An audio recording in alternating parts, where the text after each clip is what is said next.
안녕하세요. 뜨는 아침 묵상 이성호 목사입니다. 오늘 함께 나눌 말씀은 열왕기하 8장 1절에서 3절입니다. 엘리사가 이전에 아들을 다시 살려준 여인에게 이르되 너는 일어나서 내 가족과 함께 거주할 만한 곳으로 가서 거주하라. 여호와께서 기근을 부르셨으니 그대로 이 땅에 7년 동안 임하리라 하니 여인이 일어나서 하나님의 사람의 말대로 행하여 그의 가족과 함께 가서 블레셋 사람들의 땅에 7년을 우거하다가 7년이 다함에 여인이 블레셋 사람들의 땅에서 돌아와 자기 집과 전토를 위하여 호소하려 하여 왕에게 나아갔더라. 아멘. 여러분 그 열왕기하 4장에 수넴 여인 우리 함께 묵상했었잖아요. 기억나시죠? 엘리사를 지극정성으로 섬겼어요. 그죠? 그 당시 선지자들은 정말 헐벗었고 가난했고 굶주렸고 그런 엘리사에게 따뜻한 밥 한 상 차려놓고 꼭 드시고 가라고 강권했던 이 수넴 여인은 상당히 적극적이고 진취적인 여성이었어요. 뿐만 아니라 남편에게 막 제안을 먼저 해서 자기 집에 방을 한 칸 마련하지요. 그리고 그 방에 언제든지 이 엘리사가 머물 수 있도록 만반의 준비를 해놓습니다. 인테리어도 막 직접 해요. 얼마나 그것을 준비할 때 이 여인의 마음이 뜨거웠겠습니까? 그 마음을 그대로 느끼는 엘리사가요. 내가 당신에게 뭔가 도와줄 만한 것, 당신을 좀 도와주고 싶다고 이야기를 하죠. 그런데도 이 수넴 여인은 아니요. 저는 불편한 것이 전혀 없습니다. 라고 이야기를 해요. 그런데 이 엘리사의 종 게하시가요. 좋은 정보를 주잖아요. 결혼한 지 오래됐는데 이 가정에 아들이 없습니다. 아이가 없습니다. 알려주죠. 그러자 엘리사가 내가 그거 도와줘야 되겠다. 여인을 불러서 내년 이맘때 당신이 아들을 안게 될 것이다. 여인은요. 무슨 말씀이십니까? 왜 저를 소개를 하십니까? 믿지 않으려고 해요. 사실은 믿지 않는다기보다 당황스러웠을 것 같아요. 그러나 예언한 대로 1년 후에 아들을 안게 됩니다. 그러나 그 아들이 머리야. 어떡합니까? 병을 앓다가 죽습니다. 그죠? 엄마의 무릎 위에서 죽습니다. 여인은 터질 듯한 심장. 그러나 그거 하나 꽉 붙들고 이 엘리사의 방에 자신의 아들을 딱 눕혀놓고는요. 얼른 엘리사에게로 달려가요. 그리고 그 엘리사는 여인의 그 비보를 듣고 급하게 즉각적으로 게하시를 보냅니다. 자신도 뒤로 따라갑니다. 어떻게 되나요? 아들을 살려내지요. 그리고 절망했던 그 엄마의 품에 그 귀한 아들 넘겨줍니다. 이것이 열왕기하 4장의 내용이었는데 그 수넴 여인이 8장에 다시 등장해요. 아마도 이 엘리사, 하나님의 사람, 선지자 엘리사와 지속적인 관계를 맺고 있었던 것 같아요. 충분히 그러하죠. 충분히 그럴만하다고 우리는 예측할 수 있습니다. 그죠? 8장에 보면은 이 엘리사가요. 여인을 불러서 당신들의 가족을 모두 챙겨서 떠나야 한다라고 이야기를 해요. 이 땅에 7년 동안 기근이 들 텐데 당신 빨리 거주할 만한 곳을 찾아서 떠나라고 이야기를 합니다. 여러분 우리의 삶에 이런 엘리사와 같은 사람이 있다면 얼마나 좋을까 이런 생각을 우리 할 수 있죠. 재난이 올 거야. 힘든 일이 올 거야. 문제가 생길 거야. 미리 다 예고해 준다면 얼마나 좋을까. 오늘 이 포인트 한번 묵상해 봤으면 좋겠습니다. 어찌되었든 하나님의 사람 엘리사의 이야기를 곧 하나님의 말씀처럼 잘 듣는 이 수넴 여인이요. 일어납니다. 즉시로 일어나 자기의 가족들을 챙겨서 떠나지요. 블레셋 땅으로요. 저는 이 포인트가 참 중요하다고 느껴져요. 2절 제가 한번 읽어드릴게요. 여인이 일어나서 하나님의 사람의 말대로 행하여. 하나님의 사람의 말대로 행할 수 있는 것은 여인의 믿음이에요. 아무리 하나님의 사람이 하나님의 말씀을 전하고 하나님이 주신 어떤 그 영감, 그죠?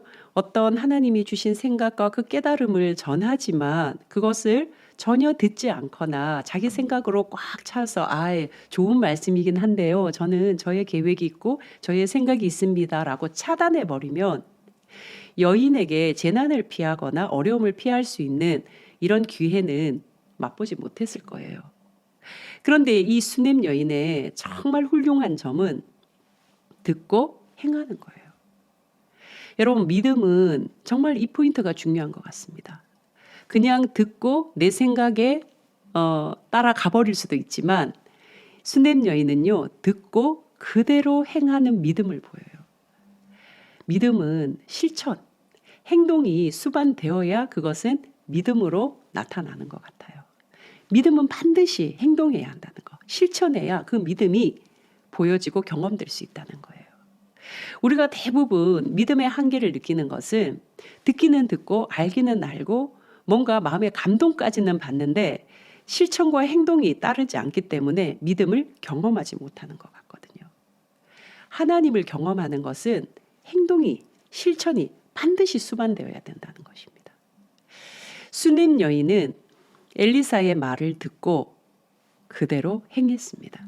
이 사람인들 사정이 없었겠어요? 자기 생각 없었겠어요? 자기 경험 없었겠어요? 자기 형편 없었겠습니까? 지금은 그럴 때가 아니고요. 지금 제가 벌여놓은 일들도 많고, 내 아이가 지금 이런 계획도 있고, 별별 이유가 다 있을 수 있잖아요. 그런데 하나님의 사람 엘리사의 말대로 행하여. 저는 이것이 수넴 여인이 받을 은혜의 충분한 값이라고 생각해요. 우리가 하나님의 은혜를 충분히 경험할 수 있는데 그대로 행하지 않아서, 따르지 않아서 우리 늘 놓치는 것 같습니다. 아무튼 7년이 지났습니다. 그죠? 7년이 지나와서 돌아보니까 상속받은 땅, 내 남편 명의의 땅, 그때는 다 남자 중심으로 되어 있잖아요.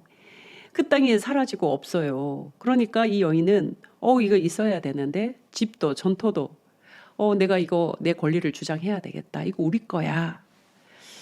그러니까 여러분 생각해 보시면 그 당시 고대법은요, 여성이 나가서 무슨 권리를 행사할 수 있는 때가 아니잖아요. 그럼에도 불구하고 이 여인, 여러분 예나 그 사장에 나왔을 때나 지금이나 이 여인은요, 굉장히 진취적이에요. 힘이 있어요. 당당해요.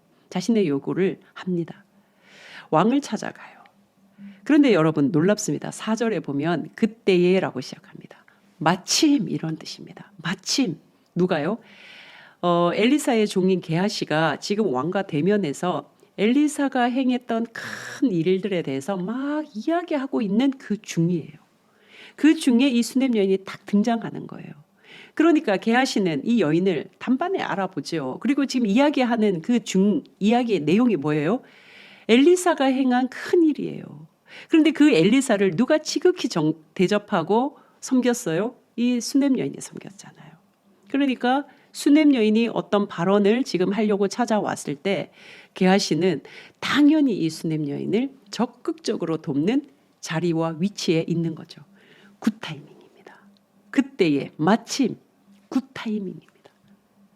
자, 그 수넴 여인의 이야기에 게하시가 막 증인이 되고 막 뒷받침을 하고 적극적으로 지지하는 모습을 보여요. 그러자 6절에 놀라운 일이 일어납니다. 왕이 그 여인에게 물음에 여인이 설명한지라. 왕이 그를 위하여 한 관리를 임명하여. 지금 이 수넴 여인은 저희가 집도 있었고 땅도 있습니다. 내 남편 명의의 상속받은 이 유산들이 있습니다. 우리의 재산을 찾아주십시오라고 왕에게 호소하러 갔는데요. 왕이 즉각적으로 전담 관리자 한 사람을 이 여인에게 배치를 해요. 그리고 다 해결해 주라고 말하는 거예요. 완전 대박이죠. 우와, 나도 그런 일 좀 일어났으면 좋겠다. 내 문제가 이렇게 정말 즉각적으로 단번에 해결되었으면 좋겠다. 그런 마음 가질 수 있는데 저는 이것이 한 방의 로또 같은 것이 아니라 정말 매 순간의 로또 같은, 매 순간 일어날 수 있는 일들이라고 생각해요. 누구 안에서요? 하나님 안에서 살아가는 사람. 하나님을 전적으로 신뢰하고 그분에게 내 인생에 키가 있다라고 믿어 의심치 않으면서 그분이 말씀하신 대로 행하고 실천하며 살아가는 사람에게는요, 매 순간 경험될 수 있는 일이다. 대박 같은 일이다라고 생각해요. 우리는 로또 한 방, 내 인생 역전 이렇게 꿈을 꿉니다. 그런데 로또 한 방, 그따위와 비교될 수 없는 매 순간 내 삶에서 일어날 수 있는 정말 하나님 로또. 저는 그것이 신앙의 실천이라고 보여져요. 여러분 하나님 안에서 살아가면요.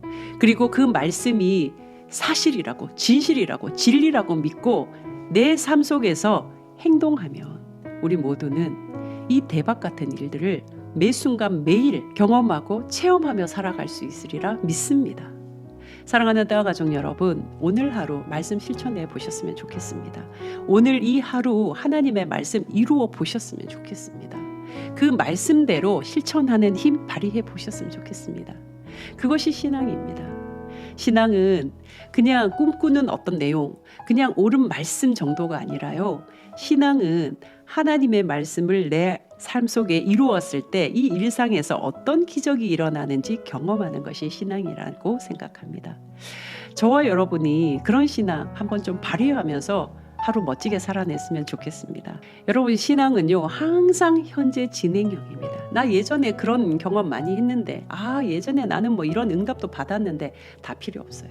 그거 아무 의미 없습니다. 신앙은 현재 진행, 매일 지금 내 일상에서 경험할 수 있는 것, 경험되어져야만 하는 것입니다. 저와 여러분이 오늘 하루 좀 멋지게 경험해 보시지요. 그리고 하나님을 기뻐하면서 이 하루 정말 행복하게 지내보시지요. 그런 하루 보내시기를 주님의 이름으로 축복합니다. 내일 또 뵙겠습니다. 샬롬.